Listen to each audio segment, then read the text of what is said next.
Hari ini tuan-tuan sekalian, kita berada di alam yang ketiga daripada perjalanan kehidupan manusia sampai ke syurga ataupun neraka. Wal'ayazubillah min dzalik. Saya nak sebut sikit kepada tuan-tuan. Mula sekali alam apa? Alam roh. Kita duduk di alam roh yang ketika mana semua manusia, semua roh ni akan bertemu dengan Allah. Tuhan kata, alastu bi rabbikum, bukankah aku ni Tuhan hamba? Maka kita kata apa? Qalu bala syahidna. Kita kata, memang betul engkaulah Tuhan kami dan kami bersaksi. Itu alam roh.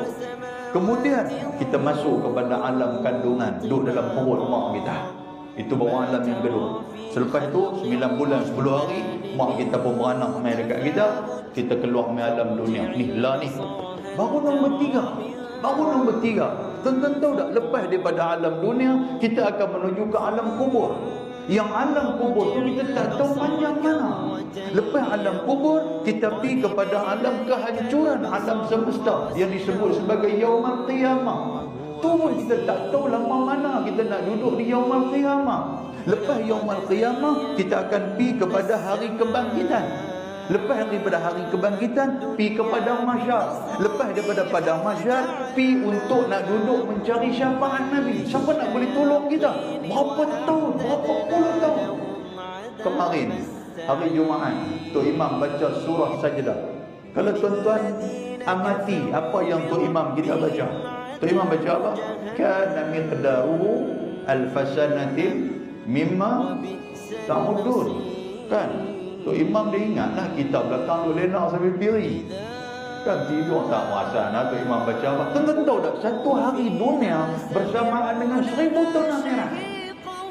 Bayangkan kalaulah berapa lama kita nak berdiri di akhirat tu. Di padang mahsyar tu pun berapa lama kita nak berdiri, nak mencari syafaat yang boleh tolong kita pun berapa lama.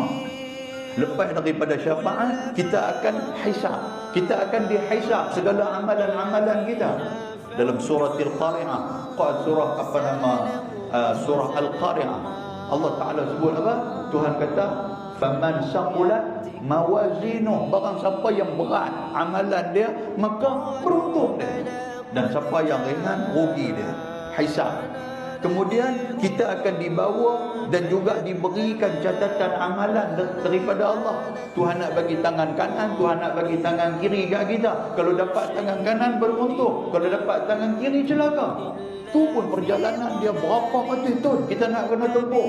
Kemudian kita akan tempuh pula mizan, timbangan Allah. Kemudian kita akan pergi kepada telaga haud Nabi SAW. Kemudian kita akan pergi kepada sirat. Selesai daripada kita duduk meniti atas jambatan sirat tu, barulah akan membawa kita sama ada syurga ataupun neraka. Tuan-tuan nampak kita duduk di mana? Kita baru duduk di checkpoint nombor 3. Sedangkan ada berapa lagi checkpoint? Sampai berapa belas checkpoint? Maknanya lama kita akan duduk di satu alam yang kita tidak akan balik lagi. Dan alam itu kata Nabi SAW, tajri bihim a'maluhum, yang boleh membawa bekalan daripada amalan kita. Pasal itulah Allah Ta'ala dia kurniakan kepada kita Ramadan ini. Dalam sebuah hadis riwayat daripada Anas bin Malik radhiyallahu anhu, Nabi kata yatba'ul mayyit thalatha fayarji'u thnani wa yabqa ma'ahu wahid yatba'uhu ahluhu wa maluhu wa 'amaluhu fayarji'u ahluhu wa maluhu wa yabqa 'amaluhu. Hadis sahih riwayat Imam Bukhari dan Muslim. Nabi suruh kita perhati, setiap di kalangan kita kalau mati ada 3 benda duk turun pi. 3 benda duk turun tentang kita ke kubur. Nabi kata yang pertama di keluarga, kawan-kawan, sahabat handai, jiran, tetangga, hang mana kenal apa semua ni, yang tu akan hantar kita ke kubur. Nombor 2 Nabi kata harta benda. Nombor 3 Nabi kata amalan tuan-tuan sekalian. Dan Nabi kata fayarji', akan balik 2 benda. Ahli keluarga balik dan juga harta benda akan balik. Yang tinggal bersama kita amalan kita.